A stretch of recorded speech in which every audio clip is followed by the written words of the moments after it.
In the name of Lord Jesus Christ, we shall continue to study from the book of Joshua.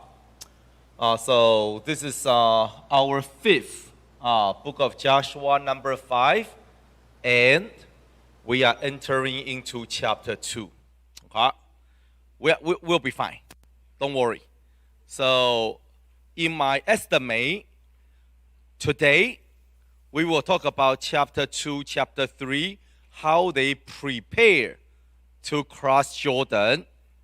Tomorrow, for class 7 and 8, we will talk about how they conquer the city of Jericho and defeat Ai.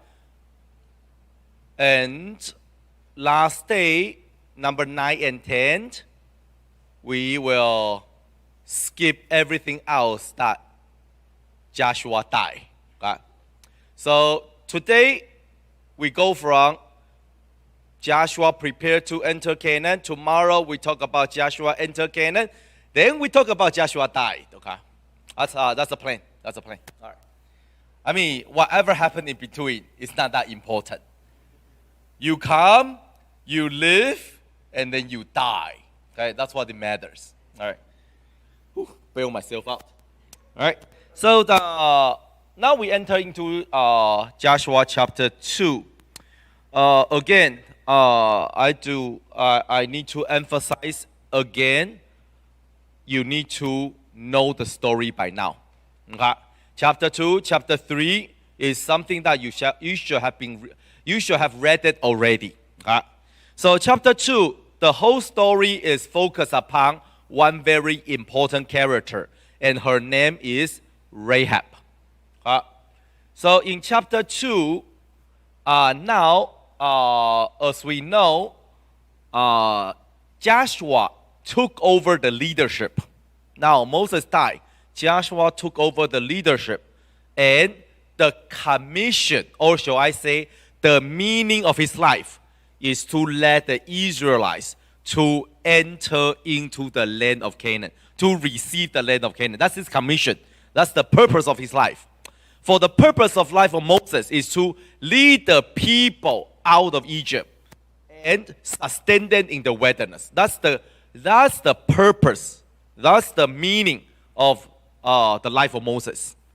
Now Joshua has a different meaning, a different commission, and his job is to conquer the land for the people of Israel. Okay?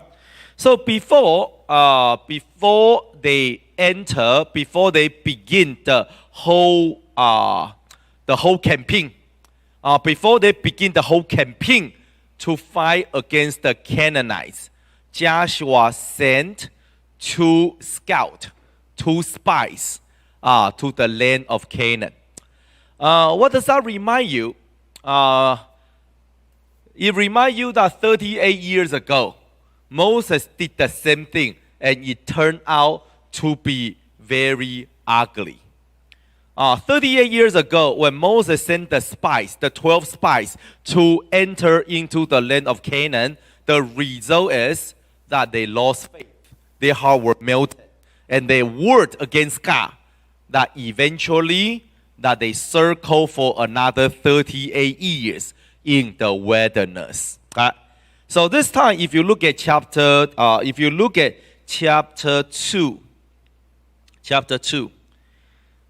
here in verse 1 say, now Joshua the son of Nun sent out 2 men from Acacia grove to spy secretly. Okay? It's very interesting that the Bible specifically say he sent out the spy secretly. Why? We don't know. Maybe learn from the first mistake. You know that at first when 12 spies were sent, they came back and it created a whole commotion in the camp of Israel. So this time, Joshua did something differently. Joshua told them, I only need the information. You go, you check out the land secretly and come back to report to me. So that was a different method. Learning from the previous mistake, apply in different way. So as you all know, the two spies, they went and they check out the city of Jericho. About why? Why city of Jericho?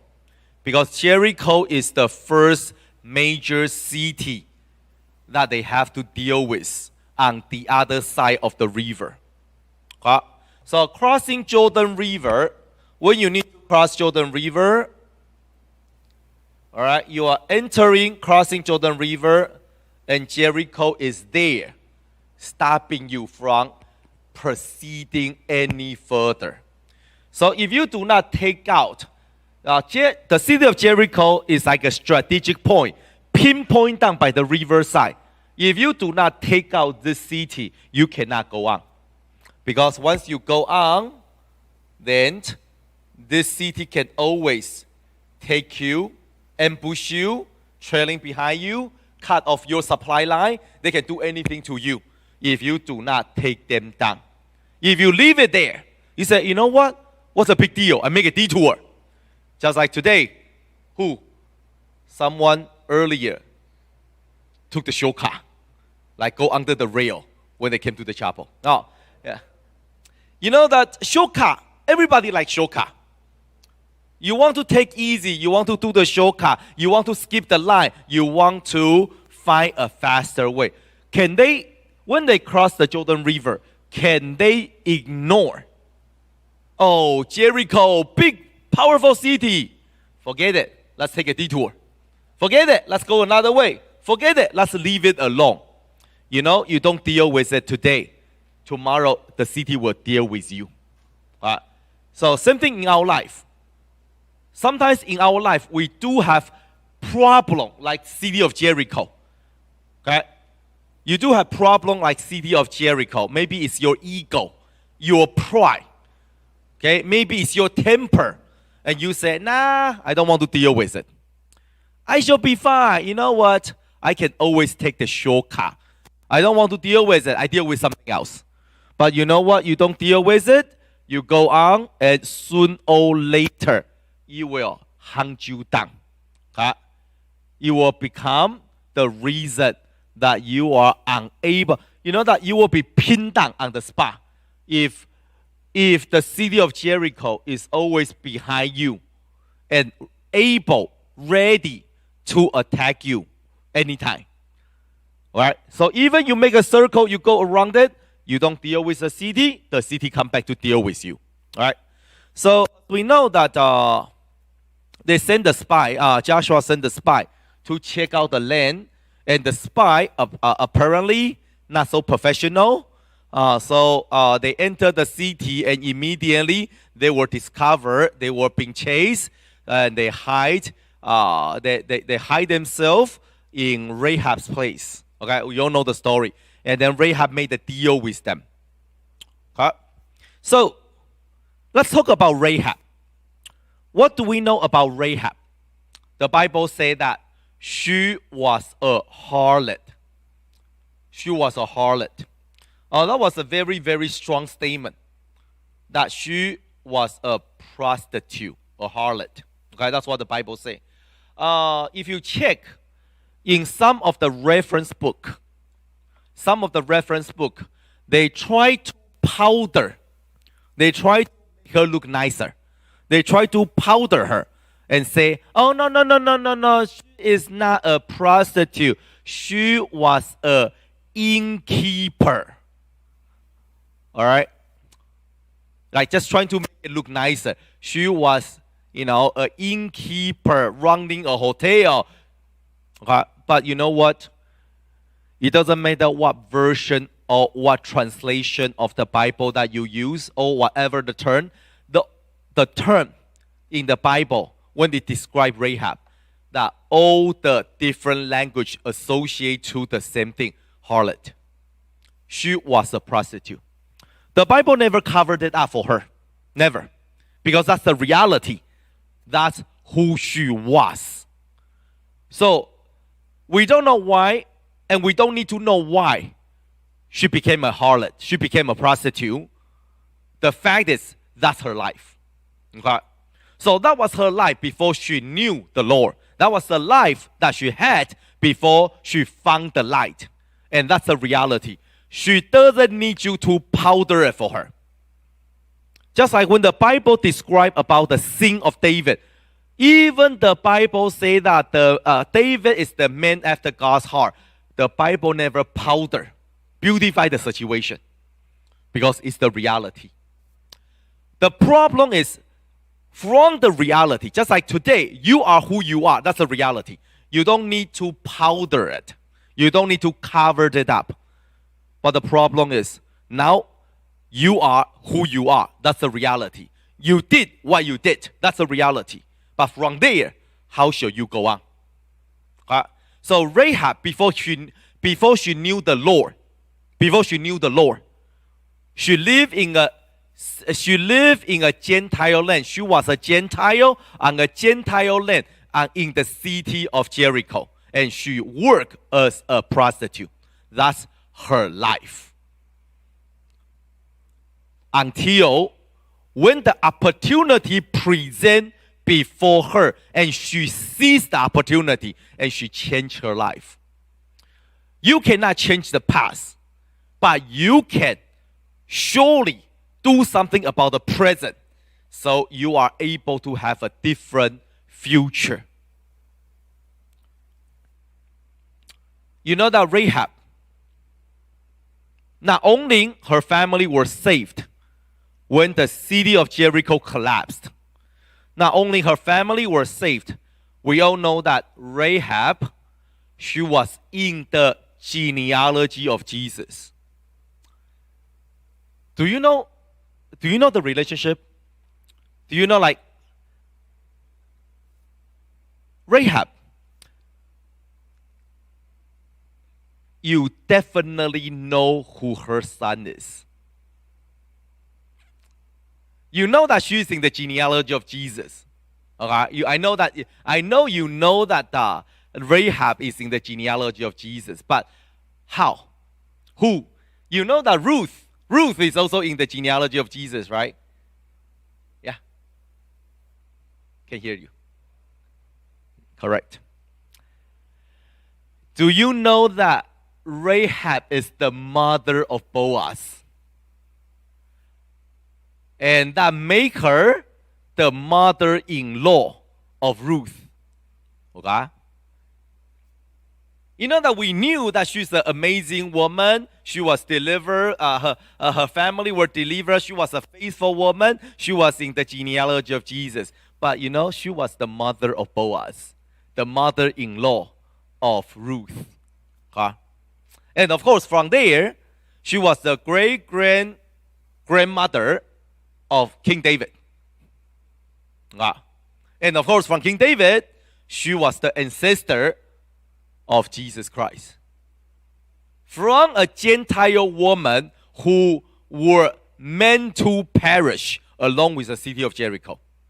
From a prostitute, the Bible called her a harlot. Is living a life of darkness, nothing to be proud of. Okay? Her life were originally, her life were nothing but darkness. Her life was nothing but living in shame and die in shame, die in darkness. But when she took the opportunity, then she changed her life. But what was the opportunity and why? As we know, the Bible says the two spies running for their life, right, fleeing for their life, because they are, I guess, not very well trained as a spy. So they got discovered, and they were like trying to hide. And then they came to Rachel's place. Be careful of what Rachel said to them. Let's turn to chapter 2. Chapter 2, verse 8.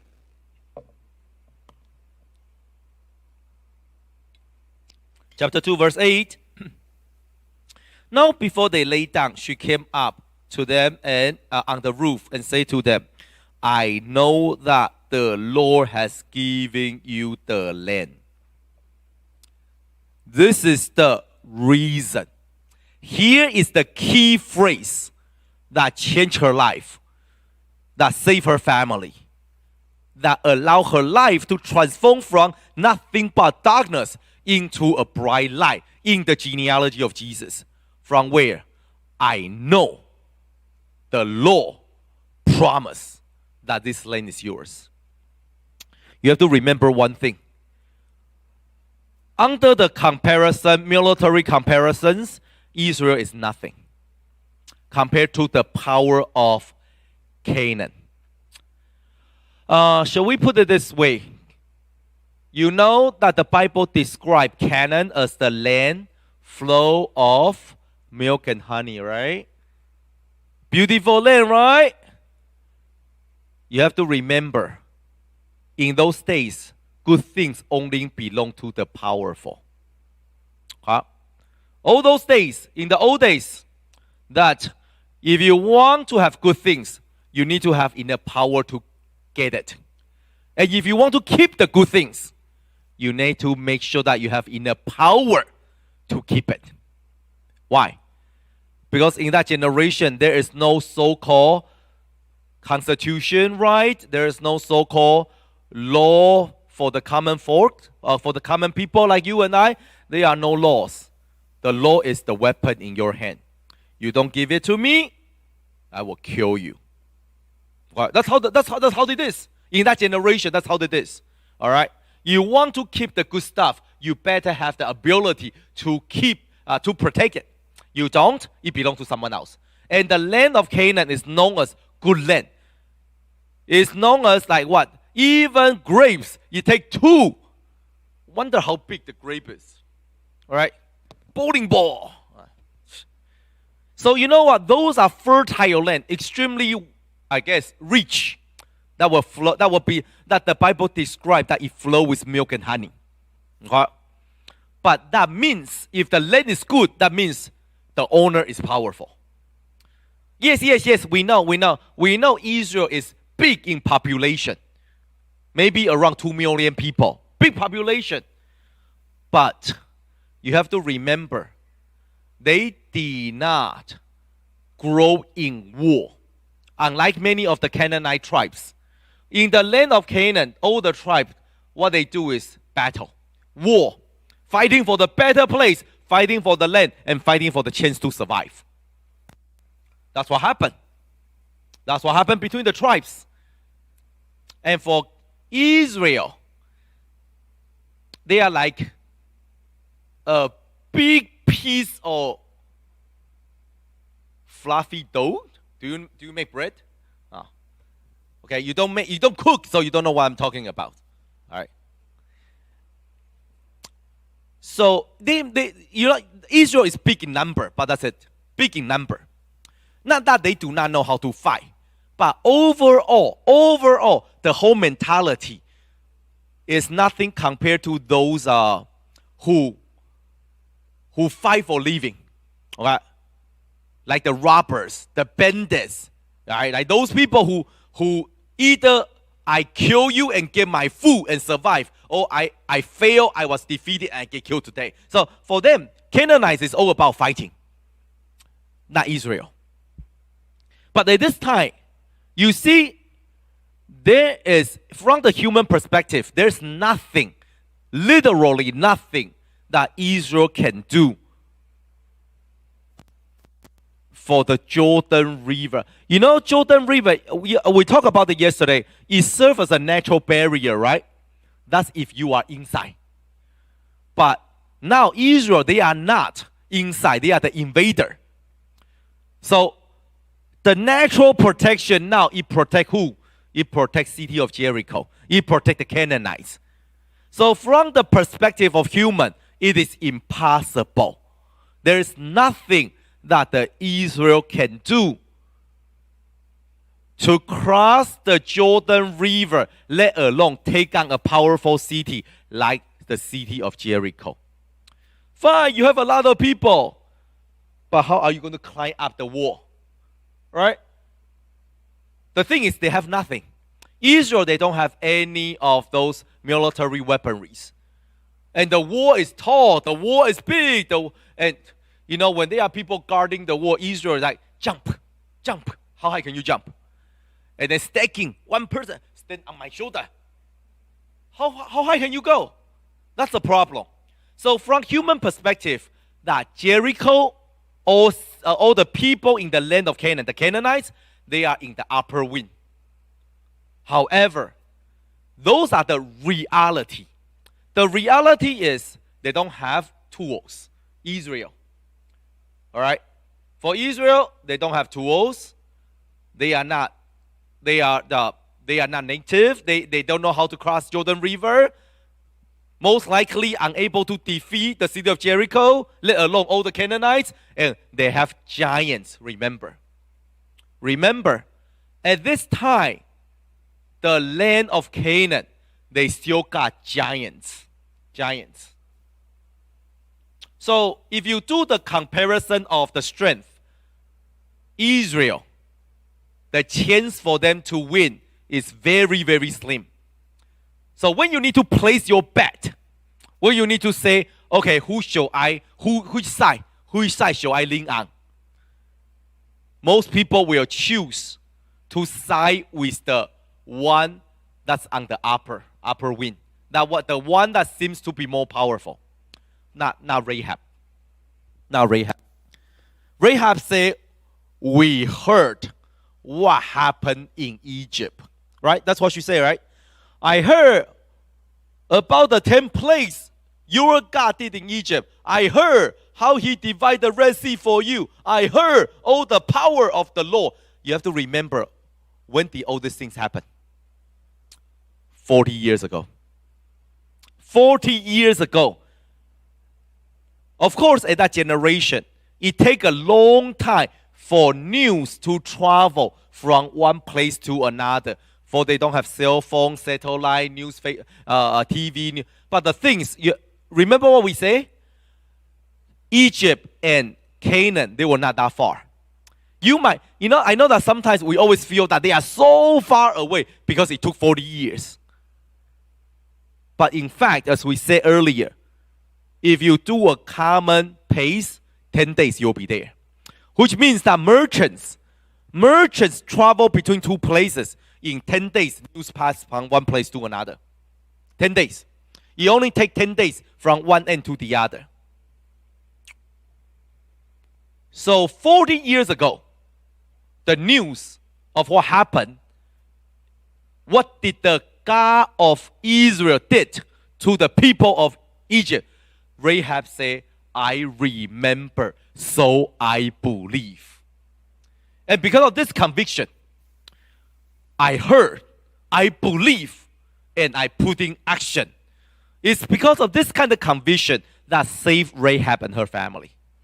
Today, you attend SSC, you attend NYTS, you attend Sabbath, you attend all the sermon. You know that we keep on giving you message. We tell you what's going on. We remind you, we give you warning. But how many of you keep it to your heart? Just another class. Just another sermon. Just another Sabbath. If this is 5 years ago, I would understand. But after these few years, we really need to be more serious about our future. Seriously.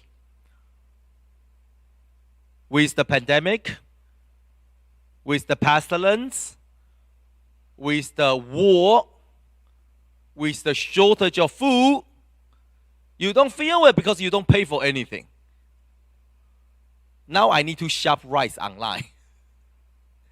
You know that if you go to 99 range, 黄国宝, rice, the price went from $9.99 to $15.99 just in 1 year.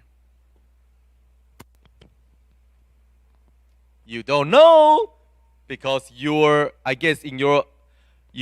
only thing you know is rice. Rice was growing from the rice pot. Now the price went up ridiculously. I was talking to a friend in Argentina. Their living costs went up 65% in 1 year. Anything that you used to buy for $100 now will cost you $165. 65% inflation. Inflation. So it is time.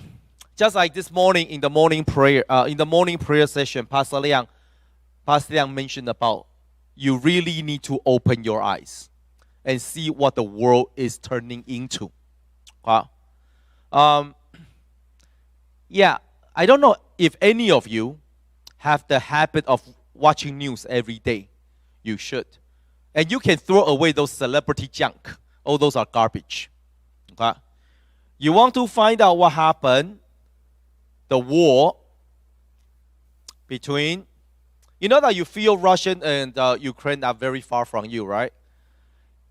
You know that just yesterday, there were hundreds of fighting jets amassed in the borderline of Taiwan and China because Nancy Pelosi landed in the land of Taiwan. Could it be a war? Most unlikely. But is it possible? Yeah. We don't know. We might say, oh, you know what, just another, But you never know. And do you know that U.S. sending one of their carrier and then a battleship pressing near South Sea? You don't, because you don't watch news. You only play video games. Real world can be very cruel. If you look at the news of Ukraine, if you look at the interview for the people who lost everything, including their family, run for their life, leading everything that they know have been bombarded and into a flat land. As I say, 1 year ago, people in Ukraine, they never thought that would happen. Just like today, you sit here, you thought war would never happen to U.S. 1 year ago, Ukrainian, they thought the same thing. Exactly the same. Hey, come on, civilization. We are in what? 21st century. How is it possible? That's what they thought. You don't know. You don't know. So right now, very much we are seeing pandemic. We are seeing war. We are seeing food shortage. We are seeing the damage of climate, the climate, the global warming, the climate change. You are seeing a lot of things. And let me tell you that a lot of things that you are facing today, we never saw it when we were young. It's something that we never face it, we never deal with it. And you have to face it and deal with it much longer than we do. And will it get worse? I mean, in a few more decades, I die, but you have to keep on living. So maybe it gets worse and worse, and then I die. I say, good luck. I wish you. That's how it is. So you hear, but what do you do about it? You hear about the drastic change of the whole balance of the war. Like yesterday, German Chancellor, Foreign Affairs, she made the announcement, if China invade Taiwan, German will get involved. I said, when do you make that kind of announcement? So we might feel not much, but if perhaps somewhere out there, something is very, very tense. Okay? So we don't know. Maybe it was just another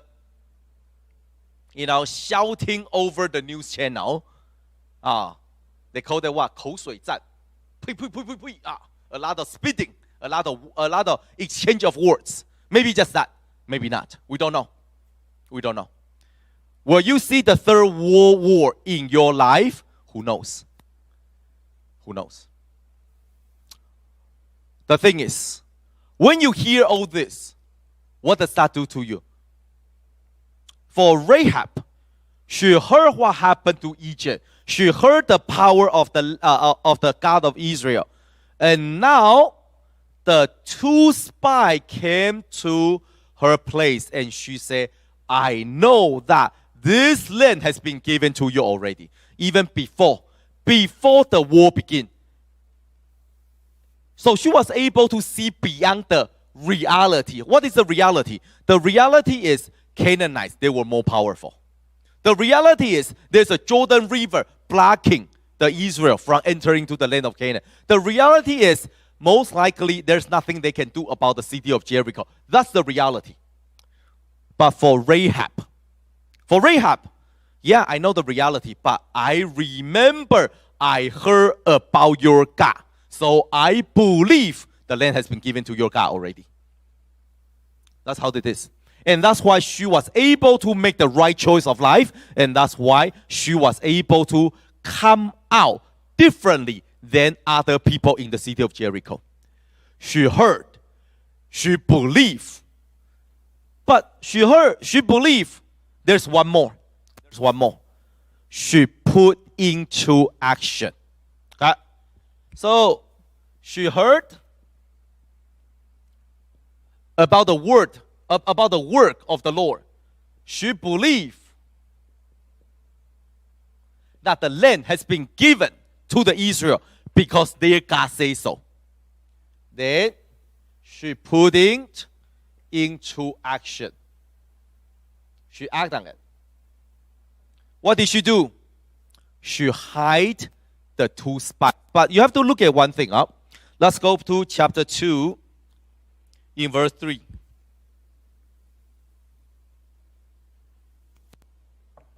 Chapter 2, verse 3. And the king of Jericho sent to Rahab, saying, bring out the men who have come to you, who have entered your house, for they have come to search out all the country. Okay? Now, she was sitting on the time bomb. She was sitting on the bomb because the king of Jericho said, I know they are in your house. It's not like, when she hide the spies, it's not like the king, oh, I know that they are spies in here, but I don't know where they are. Okay? There are a lot of people in the city of Jericho. So if she was taking her chance, oh, maybe the king will never find out. But in here, what do you see? The king sent people say, we know that they came here. And when the king sent people to her place, the two spies were still there. Can you imagine what kind of risk that she needs to take? She will be called the traitor of the city, and she will be killed for sure. They will definitely torture her, kill her, for she betrayed the people or the city. The king had no problem kill her and kill her whole family. So at this time, what are we talking about? We are talking about extremely high risk. The king came to her. The king sent someone say, we knew they came. We knew you met with them. We knew everything. Where are them? Bring them out. At this time, Rachel needs to make a decision what to do with it. It's not a speculation. It's not a suspicion. The king said, I know you deal with them. So you can totally picture, imagine what happened if they decide to search the property and they find the two spies on the rooftop, on the roof. She will be you'll be in so much trouble. But at this time, she made her decision. In order to save my family and I from the destruction of this city, I need to take the risk. Sacrifice.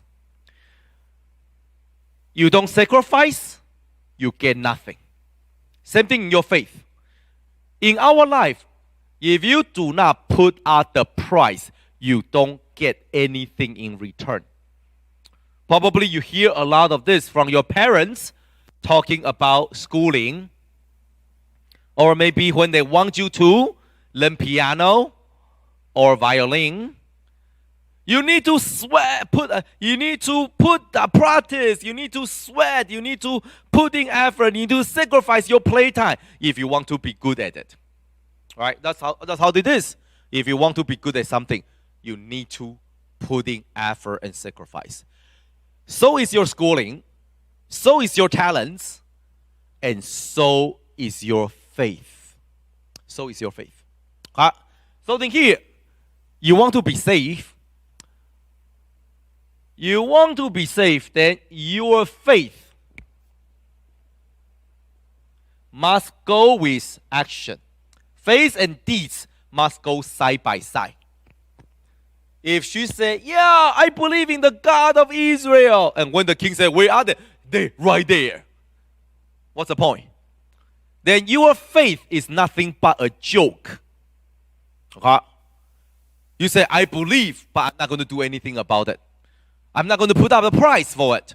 Then your faith, your belief is nothing but a joke. Okay? So now she made a choice. She decided to risk her life.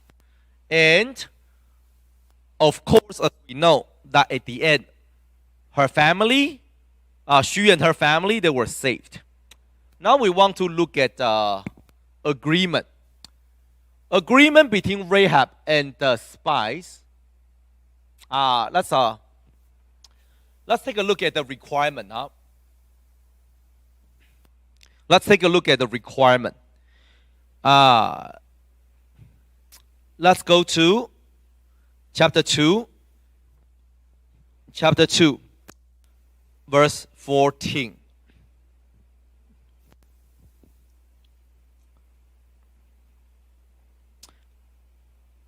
Well, why don't we read verse 17? And the men say to her, we will be blameless of the oath of yours which you have made us swear, unless when we come into the land, you bind the line of scarlet cord in the window through which you let us down. And unless you bring your father, your mother, your brother, and your father's household to your own house, so it shall be that whoever goes outside of the door of your house into the street, his blood shall be on his own head, and we will be guiltless. And whoever is with you in the house, his blood shall be on our head.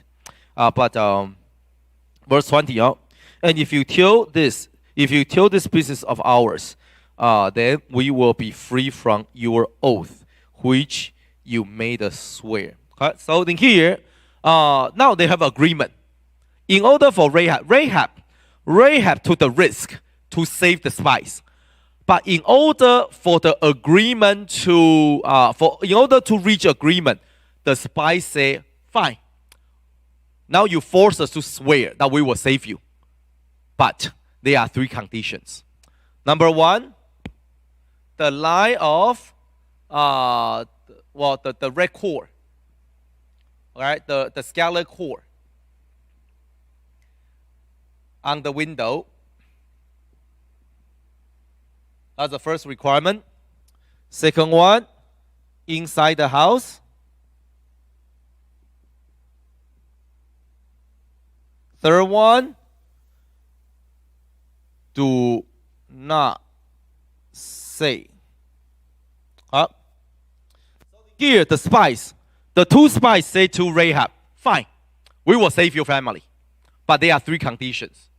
Number one, you need to hand a scarlet thread, a cord on the window. So we know which house is the house that we need to save. All right, so that's number one. Basically, a sign. Okay, a symbol. So by seeing the image of the scarlet cord, by seeing the line of the scarlet line, we know this is the place that we want to save. Fine. Okay. Identify. You are able to ID yourself. This room, this house is different. By what? By the scarlet cord. That's the first requirement. Second, if you stay inside, then you shall be safe. You go out, well, too bad. You get killed, not our problem. Okay? The third, then they say to Rahab, if you do not tell people about this business, then the deal is a deal. But what does that mean to us? Today, if you want to be safe, you also need to do the same thing. So the world is like the city of Jericho. It might seem powerful, but it's about to collapse. So if right now in your mind, if only thing that you want is Jericho, Jericho, everything I want is the city of Jericho. Jericho, you know that in a great location. So later it was rebuilt. At this time it was destroyed, but later it was rebuilt and it became a very, very, very wealthy city because of the location. It was a commercial city, very wealthy, very wealthy. So if you love Jericho, you say, this world is what I want. You know, my career, my future, my 6-figure income. I want this, I want that. You know, if everything that you want is Jericho, before you know it, it collapses without any warning. So, number one, you need to identify yourself. You need to identify so that you can be safe. How are you different than other houses in the city of Jericho? Do you have the scarlet cord? The symbol of the death of Jesus, the blood of Jesus that saved you. So this one, the red cord, the scarlet cord also echo to what? On the night of Passover, when they need to, when they are ready to leave the land of Egypt, when the angel came out with a drawn sword and killed the firstborn for any house that doesn't have the symbol of the blood. No blood, you die. No blood, no red cord, you die. So today, in our house, in our family, or in our life, do we see the identity? Do we have the identity of the scarlet cord?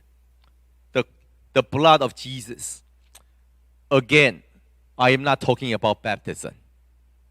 It could be. All right?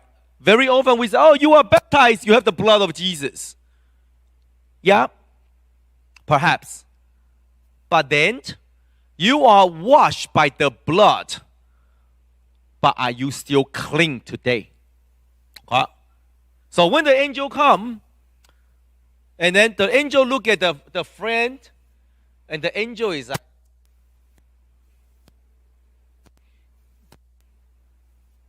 cannot really tell. The angel was having trouble, put up the glass. Are they blood? It seems like they have something, but not very sure. Of course, I was just, being animated. Yeah. So, yeah. What I'm saying is, do not think just because now you are baptized, then you are guaranteed. Yes, the blood wash you. But when you go around, that in here, you need to hand the scarlet cord all the way until the city collapses. It's not just one day, the day that you baptize. It's not just 2 days after NYTS. You need to continuously hand the scarlet cord because you do not know which day that the Israel comes in. You don't. What happens if you only put up for a few days? You put up a few days, you say, you know what? I need to take this away. And then what happens if the day that the scarlet cord is not there? And that was the day that they came in. All right? Same thing with the inside the house. The spies say to them that, well, we will save you if you are inside the house. The house with the scarlet cord. The house with the blood. Right? The house with the symbol of the blood. If you stay in, you will be safe. If you are out, so you die. Well, too bad. There's no guarantee. Oh, forget about guarantee. There is no concern. If you die outside, you die outside. Did you see that the spy doesn't even care? Oh, your father, your mother, your brother. They don't come in, they die outside. Too bad, they die. The spy doesn't care. You don't stay inside the house, you die. Too bad. Just like the Noah's Ark. Noah's Ark. If you decide, oh no, I don't want to stay inside the ark for now. I want to go around. I want to chasing after the butterfly. And then you decide to take a break from the ark. You decide to go out and scouting the land. You decide that you know what? I will come back to the church or to the ark when the flood is coming down. You know what? Some people think that they are so smart. They say, I will not be baptized. I will wait until before I die, so that I can do whatever I want, commit anything I want, and before I die, I baptize and I perfectly enter into heavenly kingdom. The only thing that the person didn't realize, that who told you that you get to live until you are old? One car accident, gone. What about baptism? So sometimes people think that they are so smart. They can go out of the house having a good time, check out the world, check out the city of Jericho, enjoy life. And you know what? Before things goes wrong, I will come back and I will be inside the house. I will be safe. Who told you? Who told you that will work? Because you never know when the city wall collapses. You don't. By the time when the wall collapsed and you want to come back, it was too late. Just like today, maybe young people, maybe you are very, very curious about what is outside. What is it like? I can do this, I can do that if I'm not a TJC member. Why? Why did my parents baptize me when I was... you come up with all these kind of things. And you're like, just try, I'm just trying. It's your life. You think that you are in control. Yeah, you are. But as you assume, as you are in control of your life, at the same time, you assume all the consequence of your decision. You make decision, you pay for it. That's how it is. You decide not to stay in the house, so be it. That's your choice. You go out, they come, you die. You got no one to plan but yourself. So the spy said to her, you want them to be safe? Keep them inside the house. The house with the core. Lastly, the spy said, now we are leaving. Yeah, we are leaving now. But they also say to her, if you tell anyone. After they left, even if she told anyone, it wouldn't do anything to the spy, right? But no, the spy said, if you tell anyone about this agreement, then that's the end of it. So she can totally go to the king. After she saved them, dropped them from the window, and they see that they are start running away, she just go to the king and say, oh, I found them. So she got win-win, right? On one hand, she got the promise from the spy. On the other hand, she gets some reward from the king. So many people try to do that today. On one hand, I want to embrace God. On the other hand, I want to embrace the world. I want to worship God and I want to worship Mammon. I want to have a win-win life. In this world, I want to live like rich man. When I die, I will be like Lazarus. Yeah.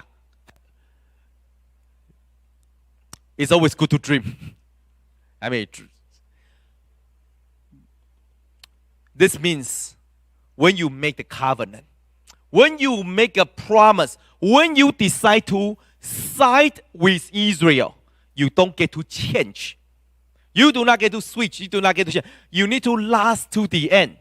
If you change your mind, all the promise and salvation and deliverance has nothing to do with you. When you break the promise, when you give up on your words. So the moment when you change your mind, when you are unable to hold on to the promise until the very end, then the promise of salvation has nothing to do with you anymore. We call that endure to the end. Just like what Jesus said, For those who endure to the end shall be saved. You made a promise. You don't go back on your words. You last to the end, and then you'll be saved. Let's all pray in silence.